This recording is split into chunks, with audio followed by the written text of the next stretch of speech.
Olá, louvado seja nosso Senhor Jesus Cristo, para sempre seja louvado, glória ao Pai, ao Filho e ao Espírito Santo, como era no princípio, agora e sempre. Amém. Queridos irmãos e irmãs, paroquianos da nossa paróquia, Nossa Senhora da Abadia, Diocese de Cristalândia, graça e paz, que Deus abençoe e ilumine a todos nós, nos fortaleça na fé, nesse dia 29 de dezembro de 2023, nessa sexta-feira da oitava de Natal, eu pedindo a Deus que guie, ilumine e nos fortaleça. E o evangelho que nós temos é tirado de Lucas, capítulo 2, versículos de 22 a 35. O Senhor esteja convosco, Ele está no meio de nós. Proclamação do evangelho de Jesus Cristo segundo Lucas. Glória a vós, Senhor. Quando se completaram os dias para a purificação da mãe e do filho, conforme a lei de Moisés, Maria e José levaram Jesus a Jerusalém, a fim de apresentá-lo ao Senhor. Conforme está escrito na lei do Senhor, todo primogênito do sexo masculino deve ser consagrado ao Senhor. Foram também oferecer o sacrifício um par de rolas e 2 pombinhos, como está ordenado na lei do Senhor. Em Jerusalém havia um homem chamado Simeão, o qual era justo e piedoso, e esperava a consolação do povo de Israel. O Espírito Santo estava com ele e lhe havia anunciado que não morreria antes de ver o Messias que vem do Senhor. Movido pelo Espírito, Simeão veio ao templo. Quando os pais trouxeram o menino, Jesus, para cumprir o que a lei ordenava, Simeão tomou o menino nos braços e bendiz a Deus. Agora, Senhor, conforme a tua promessa, podes deixar teu servo partir em paz, porque meus olhos viram a tua salvação, que preparastes diante de todos os povos, luz para iluminar as nações e glória do teu povo Israel. O pai e a mãe de Jesus estavam admirados com o que diziam a respeito dele. Simeão os abençoou e disse a Maria, a mãe de Jesus: Este menino vai ser causa tanto de queda como de reerguimento para muitos em Israel. Ele será um sinal de contradição. Assim serão revelados os pensamentos de muitos corações. Quanto a ti, uma espada te transpassará a alma. Palavra da salvação. Glória a vós, Senhor.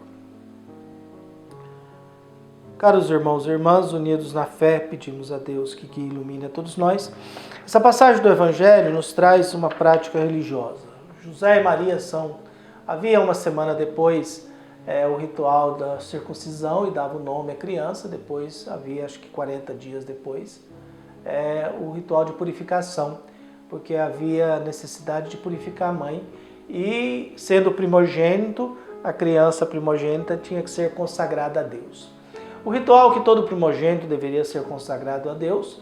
Depois, os pais ofereciam uma oferta, um sacrifício, para resgatar o seu filho, para que o filho não tivesse que ficar a vida toda à disposição de Deus.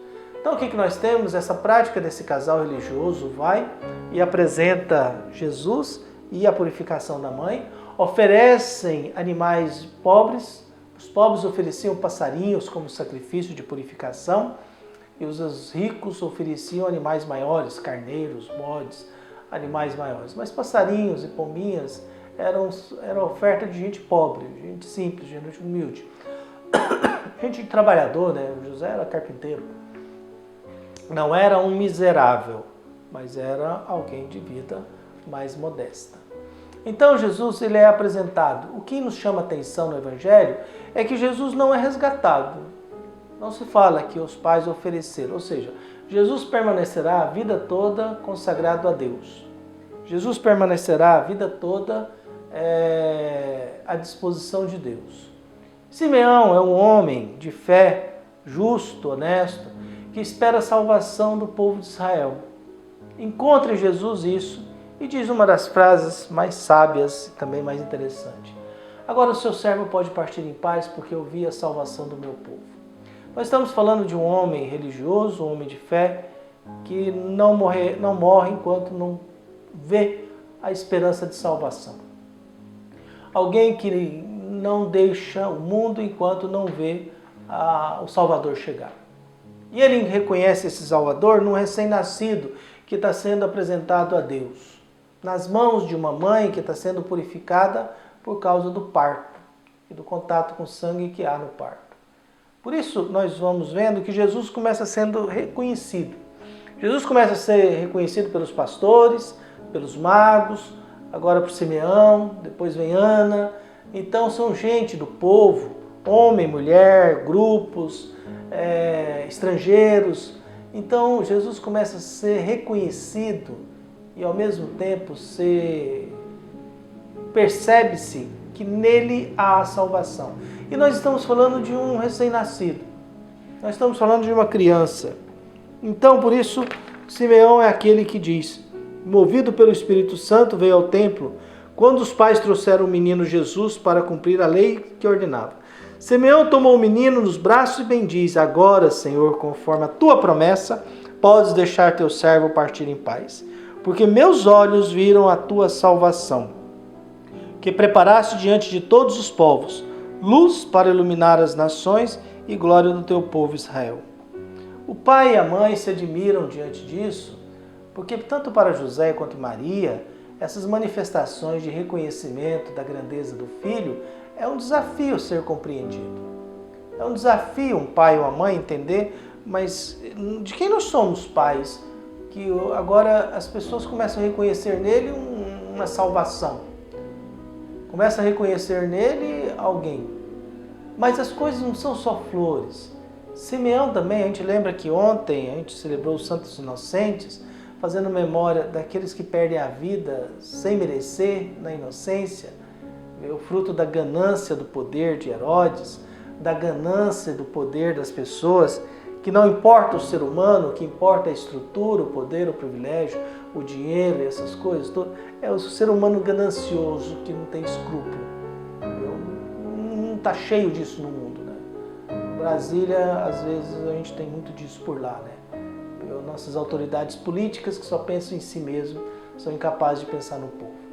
Um discípulo amado que era João, evangelista, que vive na lógica do amor. E hoje nós nos deparamos com esse Simeão. E aí vem, o pai e a mãe de Jesus estavam admirados com o que diziam a respeito dele. Então Simeão os abençoou e disse a Maria, a mãe de Jesus. E aí Simeão vai dizer a missão de Jesus. Este menino vai ser causa tanto de queda como de erguimento para muitos de Israel. Ser causa de queda, de reerguimento, e necessariamente Jesus fará isso, principalmente no campo religioso, quer dizer, os pobres serão respeitados, os pobres eram considerados malditos na época pelos fariseus, então os pobres serão erguidos, mas os fariseus, as autoridades religiosas, os doutores da lei e tantos outros anciãos, esses irão cair. E realmente Jerusalém é destruída no ano 70. Né? No ano 70, o Sinédrio, o templo é tudo destruído ali pelo Império Romano. E eles passam a não existir mais.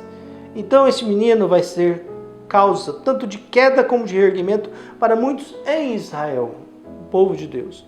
Ele será um sinal de contradição.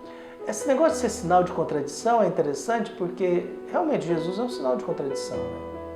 Jesus é um sinal de contradição, inclusive religioso. Né? A igreja se acha muito importante, mas Jesus não se encarnou no sagrado, não se encarnou na política, não se encarnou no assistencialismo, não se encarnou na economia.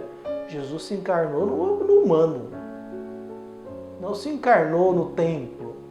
Jesus se encarnou no humano. E por isso Jesus é sempre um sinal de contradição. A gente vai para uma linha e Jesus diz, não é isso. A gente está preocupado com uma coisa e Jesus diz, não é isso. Por isso ele será um sinal de contradição. Assim serão revelados os pensamentos de muitos corações. E aí vem a última frase das dores de Maria. Quanto a ti uma espada lhe transpassará a alma. Para uma mãe escutar isso é muito duro, né? Escutar que o filho vai ser revolucionário, tudo bem. Mas escutar que uma espada lhe transpassará a alma é muito duro.